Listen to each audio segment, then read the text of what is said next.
All you need is love and a wacky adventure to clear your name of murder, but deep down, all you need is love.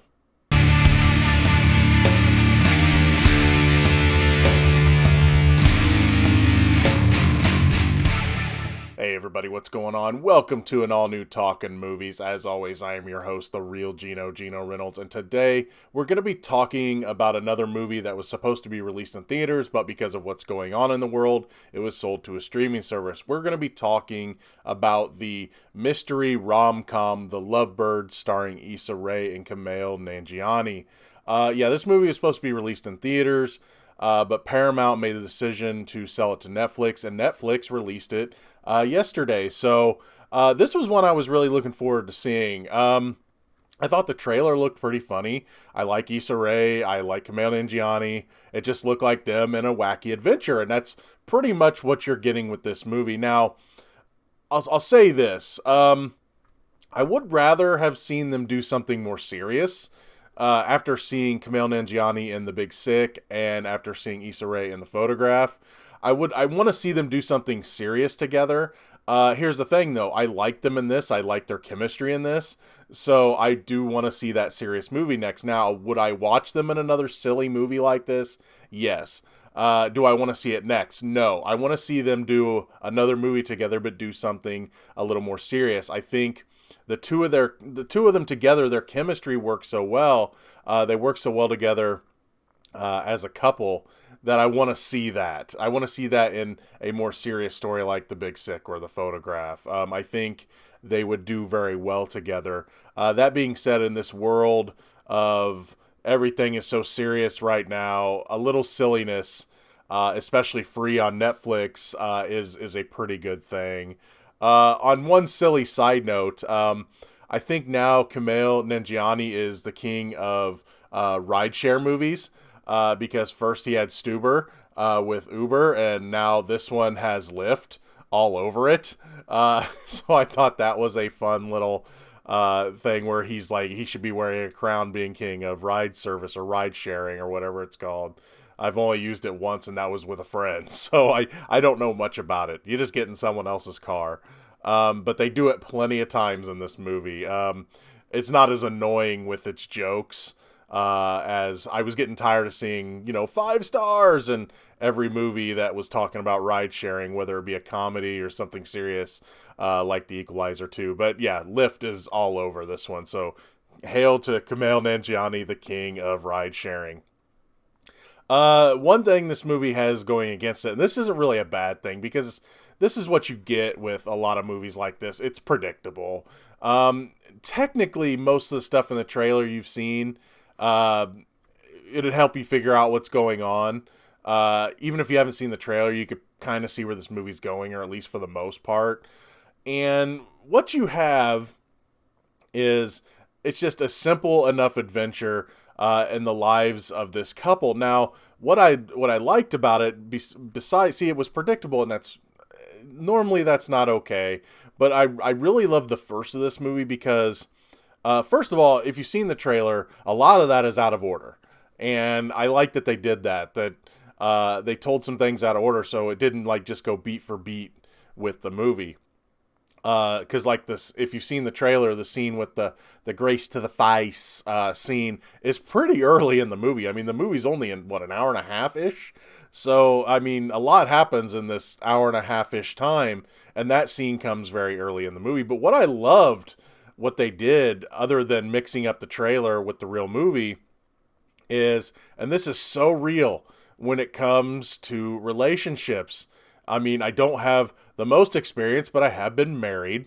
So, I know kind of how this feels, and I know a lot of you out there do too. When you first get together, everything is wonderful and it's so right, and oh, I love you and you're beautiful and you're unbelievable, right? Okay, so you have that, and that's in the trailer, right? It's the first is like, there comes a time when relationships are great, right? And they show them as a big happy couple, then they hit the guy with the car, right? That's in the trailer. No. This is what I loved about this movie. That lovey-dovey stuff is like the first minute of the movie. It shows them basically meeting or getting together after it, like a one night stand, like they met at a party or something, and they get together and they spent the night together, but then they end up getting breakfast and starting to spend the day together, and it just kind of leads to a relationship. And whenever Kumail Nanjiani's getting ready to kiss her, and he says, "You're unbelievable," it cuts to 4 years later, and you hear him scream, "You're unbelievable!" And they're arguing. Okay, but here's the thing. They're not arguing about anything of any real relevance. They're arguing about stupid stuff, and I loved it. They were arguing about reality TV, and this leads to them arguing about everything else in their life. She works for like an ad agency. He's a documentary filmmaker, and she's trying to say that basically reality television and documentaries are the same thing, and they're just arguing about the stupidest stuff. And throughout the entire movie, they're bringing up just stupid little arguments and stupid little points that couples do. You know, they have some little thought and they bring it up, and is it relevant here? No, but they just had this thought, and the other one's just like, why are we doing this now? And I loved it. I loved it. Played into their chemistry, and because in a lot of rom-coms, things end up a little too perfectly. You have two people, they meet, they go through the good part of the beginning of the relationship, and then something big happens, and they're angry at each other, or there's a misunderstanding or whatever, and then they get back together and happily ever after. This one, while yes, it does have a happily ever after, and it earns it, just the whole time they're going on this adventure of theirs, right before they hit the guy with the car, they break up. At least, in words, they don't even really get to discuss it. They're just like, are we done? Because they're just like, they're in that we can't do this anymore part of their relationship. And I loved it. I loved that, the whole movie was they're having a problem. And what it really reminded me of was The Ref, where you have this couple that a long time ago, they definitely, and you find out during that movie, you find out the stuff that, how they used to be together and they used to be better together, but there were problems there that the love overshadowed, and that's kind of what this is too. And as the movie goes, they're bickering and fighting. Granted, we don't have Dennis Leary wielding a gun in this one, but you have the couple that are having problems as they're trying to get through this insane adventure they're going on.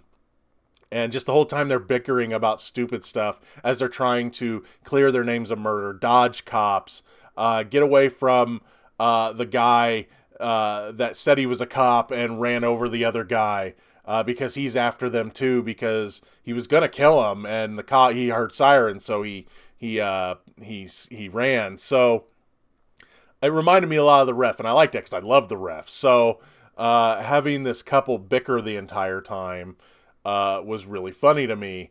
And as the movie goes on, they realize they even have their own tied up situation, a few times where something happens to them, and they get to look in each other's eyes again, and they have this whole thing about, is that your I want to kiss you look and I want to be kissed look. And I love that. I loved the chemistry, and really, if Issa Rae and Kumail Nanjiani did not have the chemistry they had in this, it would not have worked. This movie, it just would have been another silly, ridiculous type rom-com. But no, they had great chemistry, and it carries this movie. Again, the stuff they go through is plumb ridiculous. I mean, you've seen the trailer. I can't remember. It wasn't a Handmaid's Tale comment. It was something else in the final cut when they're sitting in the place with the masks. I thought it would have been Eyes Wide Shut, but I can't remember what she said. It fit. I can't remember what she said, but it fit. And there's that. And there's a part where they go into a bar, like a fancy club type bar, and there's the grease to the face and the horse and all that stuff, right?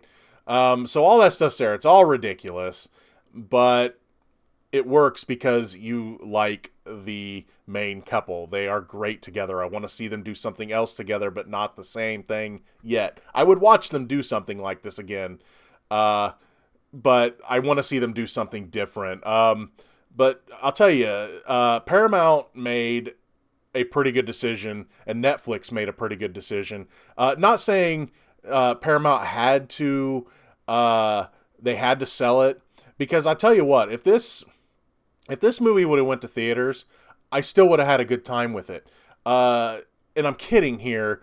It probably would have been a really good date movie if we could sit closer than 6 feet apart anyway. I could see people having a good time on a date with this movie, and I had a good time. Now, I probably would have had to sit around a lot of people, on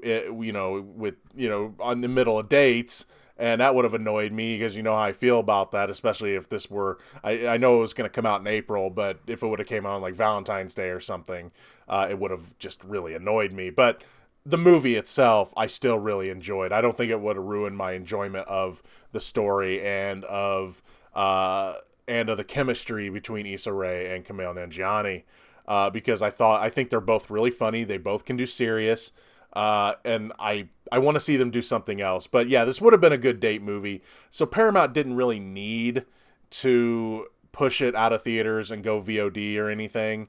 But being that Netflix scooped it up, I think they made a wise decision, because in a time like now where things are not good, we need a little fun. We need a little silliness. And while it's not a perfect movie, I'm not going to say it's like going to be my favorite movie this year.